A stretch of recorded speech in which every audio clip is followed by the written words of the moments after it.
Hello, my name's Kian and I'm one of the nutrition and wellbeing visitors here at HILS. Now, as it's Malnutrition Awareness Week, I'm going to do a little video explaining a little bit about malnutrition. So some of the signs you can look out for if you think one of your family members or even yourself is malnourished could be your clothes or your rings have become looser. It could be your actual weight has decreased significantly over the last 3 to 6 months, or if your appetite's decreased, so you're not eating as much as usual, or if your energy and mood is lower, so you feel like throughout the day you're more fatigued and you don't have the energy like you used to. Now, some of the ways you can combat malnutrition and you can avoid malnutrition is by eating 3 main meals throughout the day. By eating breakfast, lunch and dinner, you ensure you're not missing any meals, you're not missing any nutrients throughout the day, and you're getting a good amount of calories throughout the whole day. Also, it's important to eat a balanced and varied diet.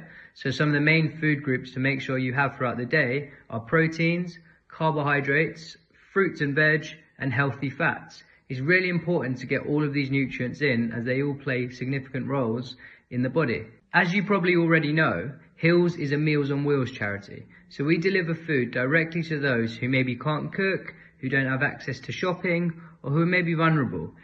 If you have a Meals on Wheels from us, you're eligible to a free nutrition and wellbeing visit. This could be from myself or my colleagues in our team. During this visit, it's either in person or over the phone, depending on your preference.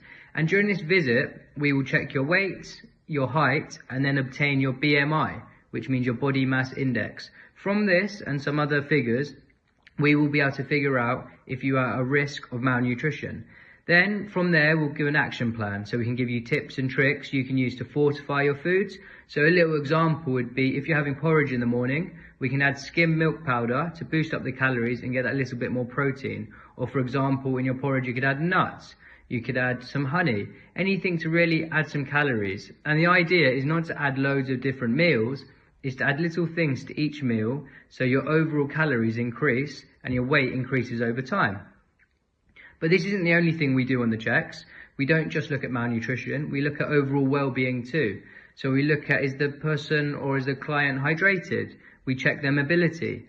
And if they're not as mobile as they could be, we could refer them to our active aging team at HILS. As well as looking at the client's physical well-being, we also like to check in and look on the client's mental well-being and ask them questions like, are they happy with their social life? Are they happy with the friends that they've got that they can talk to? And if not, we have the option to refer them to a befriending service. This service can call them once a week and check in on them to see if they're okay, if they've got any questions they like to talk about, and it's basically a friend that they can talk to. Now, this is really important because a lot of our clients are quite isolated, vulnerable, and it can leave them quite lonely. So once we've checked on the client for 3 months, either over the phone or in person, we hope that they've improved and increased their weight, and if not, if their overall risk of malnutrition is still quite high, we will then refer them to the nutrition and dietetics team who can offer specialised support. Or we can ask the client to go to their GP who can offer more advice and help them with their malnutrition.